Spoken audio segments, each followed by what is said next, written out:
আসসালামু আলাইকুম রহমতুল্লাহ। ভারত কখনো কল্পনা করতে পারে নাই যে পাকিস্তান 300-400 ড্রোন দিয়ে ভারতের 36টি শহরে একযোগে তছনছ কাণ্ড চালাবে। প্রিয় দর্শক মণ্ডলী, গুরুত্বপূর্ণ একটি প্রতিবেদনে আপনাদের সবাইকে স্বাগতম। ভারত পাকিস্তান বর্তমান যে যুদ্ধ চলছে সেটার থমথমে অবস্থা, গুরুত্বপূর্ণ একটা নিউজ আমাদের হাতে আসছে, আমরা সে ব্যাপারে আপনাদেরকে অবগত করব। তার আগে চ্যানেলে যারা নতুন আসছেন ভাই এবং বোনেরা, চ্যানেলটা একটু সাবস্ক্রাইব করে দিন, ক্ষতি তো আর হবে না।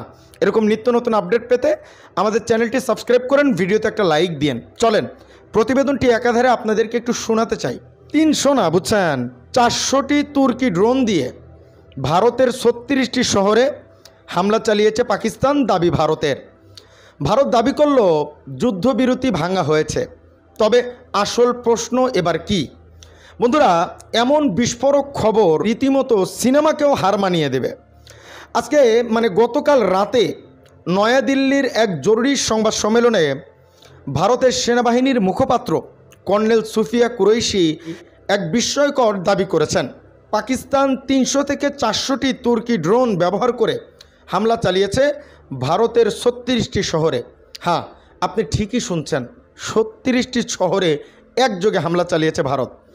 কাশ্মীর, রাজস্থান, পাঞ্জাব, পাঠানকোট সবখানেই হামলার চেষ্টা করা হয়। এমনকি সিয়াচেনের বরফ ঢাকা বেস ক্যাম্প আর গুজরাটের মরুভূমির কচ্ছও বাদ যায়নি। ভাবুন তো, একটি দেশের মধ্যে 1400 কিলোমিটার জায়গা জুড়ে থাকা হামলা, এটা কি কেবল ড্রোন পরীক্ষার ঘটনা, নাকি এর পিছনে লুকিয়ে আছে অনেক বড় কোনো রহস্য? ভারতীয় সেনা জানায় 50টি ড্রোন গুলি করে ভূপাতিত করা হয়েছে, আরও 20টি নিষ্ক্রিয় করা হয়েছে রেডিও জ্যাকিং পদ্ধতি দিয়ে। তবে আশ্চর্যের বিষয় হলো বেশিরভাগ ড্রোন নিরস্ত্র ছিল, কোনো প্রকারের কোনো অস্ত্র ছিল না ড্রোনের সাথে। ভারতের দাবি যে পাকিস্তান এটা পরীক্ষামূলকভাবে আক্রমণ করেছে, যে ভারতের নিয়ন্ত্রণ রক্ষা কতটুক শক্তিশালী এটা চেক করার জন্য, এবং ড্রোনের সাথে সিসিটিভি ক্যামেরা ছিল যেটা দ্বারা পাকিস্তান এটাকে নিয়ন্ত্রণ করছিল। সূত্র বলছে পাকিস্তান ব্যবহার করেছে এমন একটি ড্রোন যেটি দিনরাত সব ধরনের সামরিক অভিযানে কার্যকর।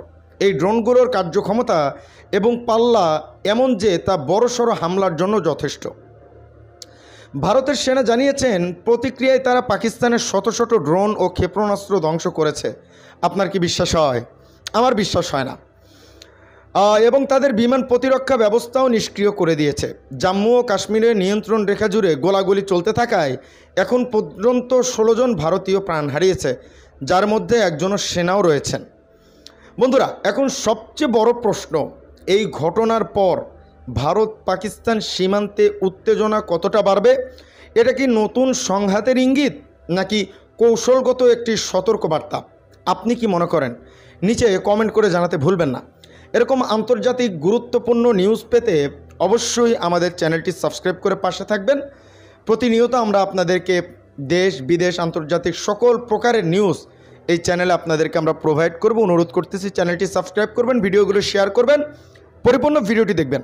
আজকের ভিডিও পর্যন্তই, দেখা হচ্ছে পরবর্তী অন্য কোনো ভিডিওতে। সে পর্যন্ত সকলে ভালো থাকবেন, সুস্থ থাকবেন। আসসালামু আলাইকুম রহমতুল্লাহি ওয়া বারাকাতুহু।